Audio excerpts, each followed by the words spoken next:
Notre ouvrage, S'organiser pour affronter l'incertain au sein des hôpitaux, tire les leçons de la crise du Covid-19 et propose des axes de travail en adéquation avec le contexte actuel à partir d'une recherche conduite au sein des 4 CHU de la région Auvergne-Rhône-Alpes, Lyon, Grenoble, Saint-Étienne et Clermont-Ferrand. Alors, récapitulons les résultats présentés dans une vidéo précédente.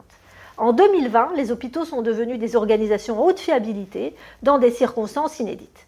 La démocratie en santé a toutefois été négligée en dépit des attentes des patients et des représentants des usagers. Les méthodes de travail imposées par la tutelle et suggérées par l'OMS n'ont pas été efficaces, notamment parce que les outils proposés sont plus adaptés pour faire face aux risques que pour appréhender l'incertitude et parce que la contextualisation est toujours nécessaire en dépit d'une vocation universelle affichée. Malgré ces résultats très mitigés, le monde d'après dont on a tant parlé au moment de la pandémie n'est pas venu bousculer les habitudes. Alors nous proposons 4 axes de travail. Premièrement, faire des hôpitaux des bureaucraties flexibles, puisque l'hôpital peut être hautement fiable, mais que le retour de l'autorité légale et centralisée est arrivé à la fin du premier confinement. Le modèle de la bureaucratie flexible mérite attention. Alors plus qu'un oxymore, il s'agit pour des organisations dotées d'une chaîne de commandement plutôt rigide d'acquérir une grande flexibilité lorsque l'environnement est soumis à des situations imprévisibles et déstabilisantes. Le premier facteur de cette flexibilité est le mécanisme de structuration qui va organiser notamment la migration de l'autorité vers ceux qui ont l'expertise nécessaire pour faire face à la situation.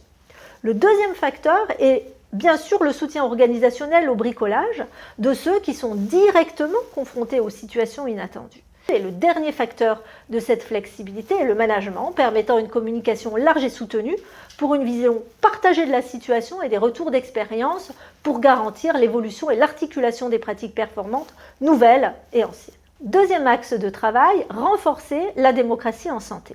Une bureaucratie flexible ne peut pas être pensée indépendamment d'un rôle majeur accordé aux patients et aux représentants des usagers, aux côtés des professionnels, pour garantir le respect des droits, la qualité des soins en dépit des circonstances. Et pour ne plus être aveugle au manque de qualité perçue et à une expérience patient délétère, il est urgent pour les établissements d'articuler les résultats quantitatifs livrés par les recueils de données nationaux et obligatoires à une analyse qualitative du vécu des patients pour obtenir des données réalistes et permettant une prise de décision éclairée. Troisième axe de travail, adapter chaque outil de gestion à la situation car tous les contextes sont différents et rien ne garantit que les solutions du passé seront en adéquation avec le contexte de la prochaine crise. La singularité des situations, bien d'un territoire ou encore d'un établissement à un moment donné, ne permet pas de garantir l'efficacité des outils quels qu'ils soient.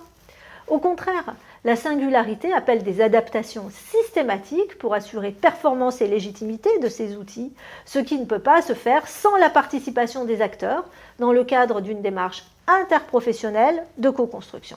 Dernier axe de travail, pérenniser le bricolage. L'incertitude pousse à apprendre du contexte en réalisant des allers-retours entre action et réflexion de manière non linéaire et à développer une vision systémique de l'environnement. La simulation est la technique permettant cet apprentissage. Simulation grandeur nature avec des jeux de rôle ou grâce à la reconstitution d'une réalité plausible avec des figurines ou encore simulation d'actes de soins avec des mannequins robotisés, la palette est large. Les simulations permettent de tester, de se tromper, de recommencer, bref, de bricoler. Alors, c'est vrai, le ministère de la Santé recommande la réalisation ponctuelle de tels exercices, mais il pourrait aller beaucoup plus loin en recommandant des scénarios guidant moins les pratiques pour offrir davantage d'opportunités de bricolage. Il faudrait aussi plus de simulations dans les formations, alors initiales et tout au long de la vie, pour mettre à l'épreuve régulièrement et fréquemment les différents processus de l'établissement et favoriser les opportunités d'apprentissage organisationnel grâce au retour d'expérience de ceux qui ont fait ces tests. Cette pandémie a prouvé que nos méthodes de travail étaient peu efficaces pour appréhender l'incertitude. Alors pourquoi ne pas ancrer de nouvelles manières de penser et d'agir, puisque précisément notre avenir n'est qu'incertitude.